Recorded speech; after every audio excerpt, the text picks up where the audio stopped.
Welcome back to the Spoonie and Caregiver Life podcast with me, your host, Jordan Banderas. And before we get started, don't forget to subscribe so you don't miss any episodes of the podcast. And let's go ahead and get into today's episode, shall we? On today's episode, I'm going to be answering a question from one of our listeners who actually sent me a question asking, why did you start the podcast? Now, this is a very good question because I thought I knew why I started this podcast. And thanks to this question, I had to actually look deep inside, kind of like do a soul search to see exactly why I started this. And before I felt like I couldn't put it into words, but now I can. And that's why I wanted to do this episode. Now, the reason why I started this is because I wanted to show people just like you and me that are suffering, going through anything, that no matter what you're going through, it could be illness, it could be whatever kind of hardship you're having right now, you can get through this. You will get through this. And the problem is that it's not easy. But the way that I see it is that if we work together, if we support each other, we can actually improve ourselves. Because obviously, at some point, we're going to need some kind of support to know for ourselves that we're not alone. And that's the reason why I also created the community. So here's what happened with me in this situation, why I started the podcast. My life actually crumbled 4 years ago.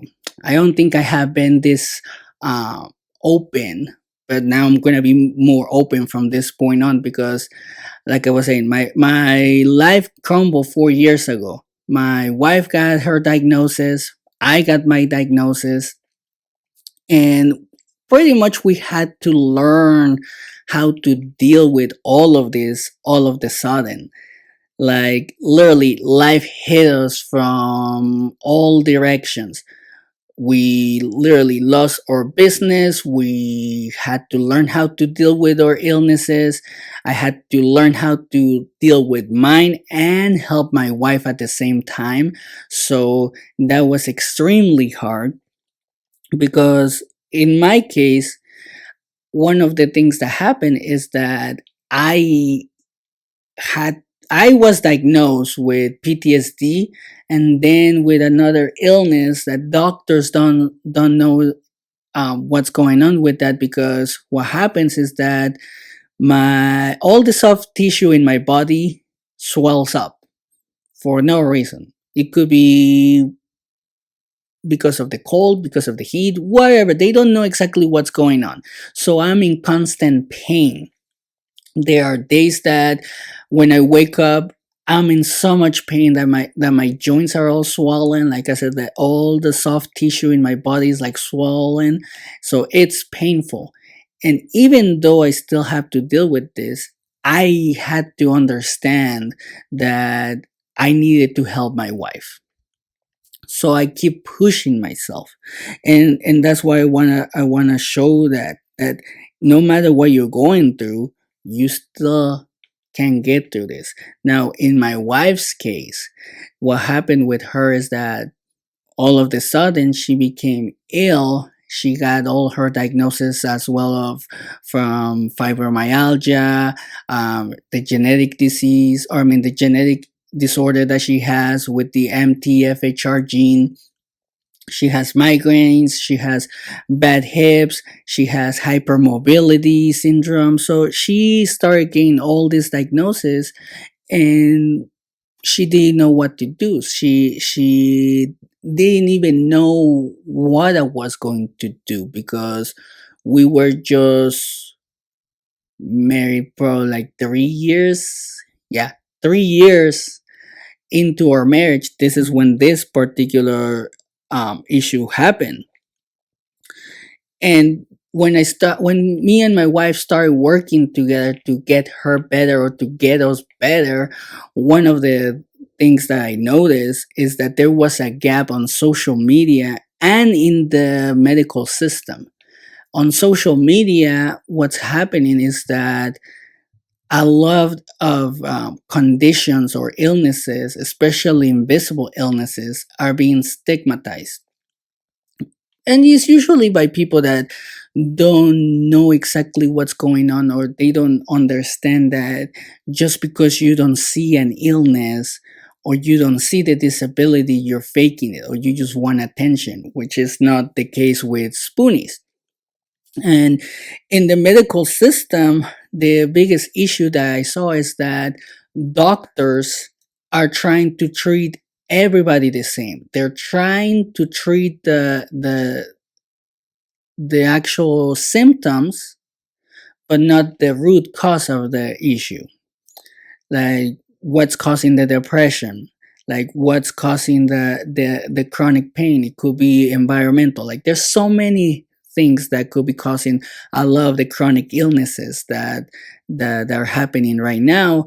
And I really got interested in that because due to this, I started doing a lot of research.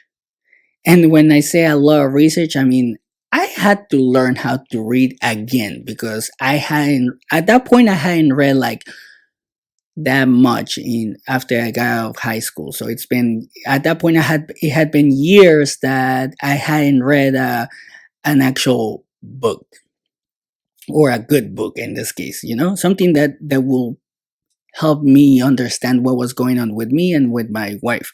So I had to do all this research. I had to literally learn the medical terminology.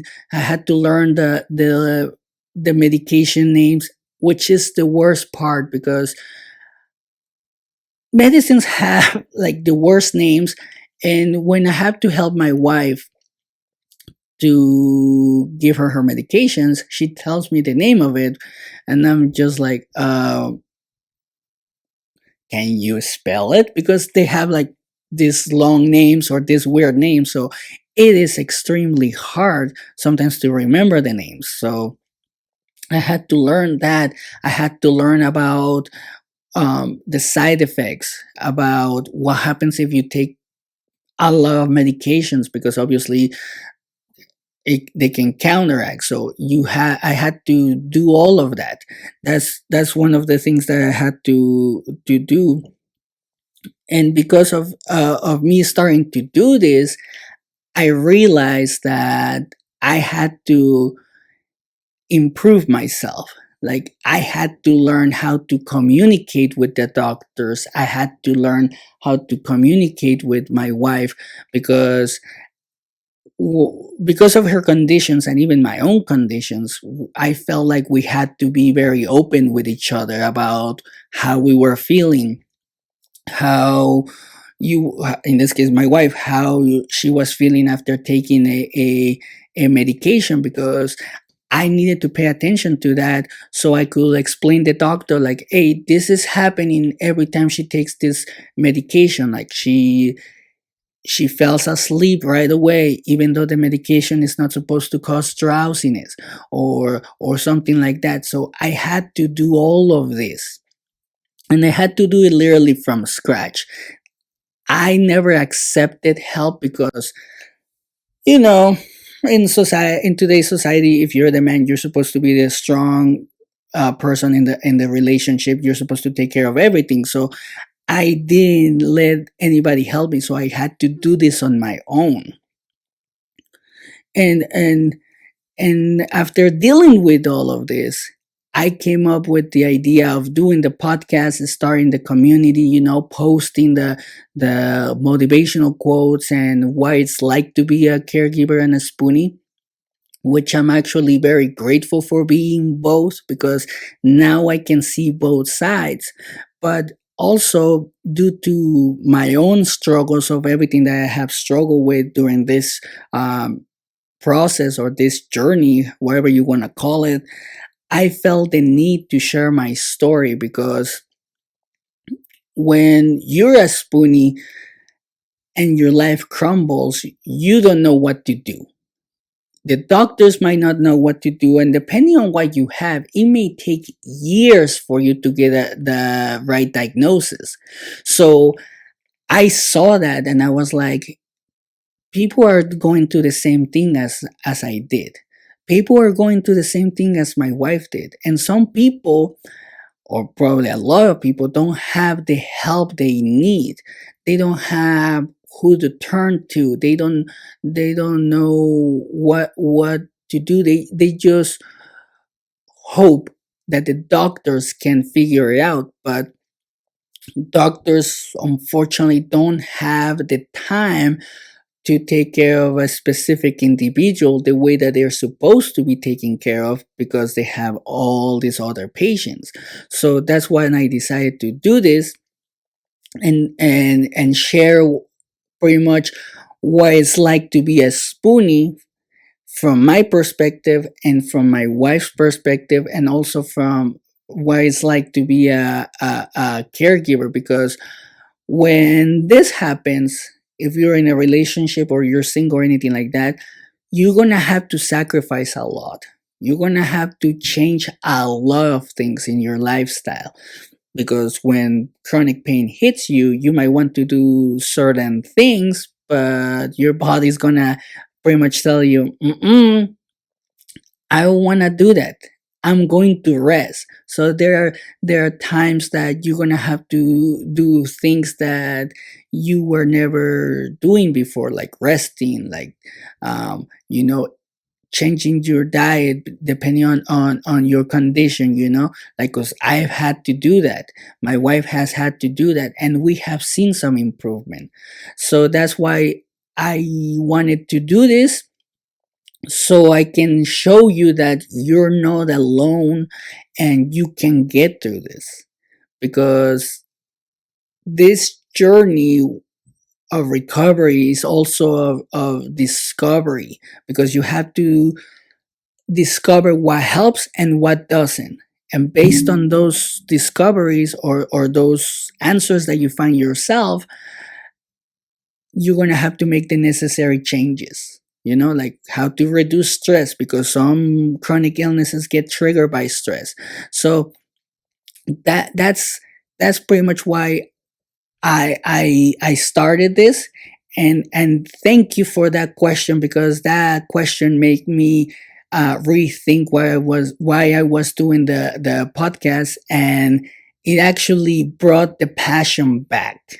I felt like I was losing my passion, because um sometimes it felt like I didn't know what I was doing. But now, after having to search for the answer to so I could do this episode, I figure out the answer again, and I feel so passionate about it. I feel more passionate than before, because I've seen the change that a little bit of help can do on somebody, like in this case, my wife. And I want to show you that even if you don't have somebody, there is a community out there, like where you can actually find support, and you can share what you're doing to help you get better, or you can connect with other people that might be suffering the same way as you. And that's pretty much why I started this. And again, thank you for all your support. Thank you for your feedback. Thank you for your for all the new supporters, the new followers, the new listeners. I really really appreciate it. And don't forget to subscribe. And pretty much that's what I wanted to talk about on today's episode. So don't forget to subscribe, that way you don't miss any episodes. And in order for us to grow, don't forget to share, that way if anybody needs to hear this, what I'm going to be talking about now on the podcast and everything, and they need support, don't forget to share us, don't forget to like us. That way we grow more and more people can be reached by us, because this is an us thing. We're a community. We can show that we can work together, and we can get through whatever storm we're facing. So with that said, Don't forget to follow us on TikTok, Instagram, Facebook, and YouTube. And I'll leave you like always. Always take care of yourself and have a great day.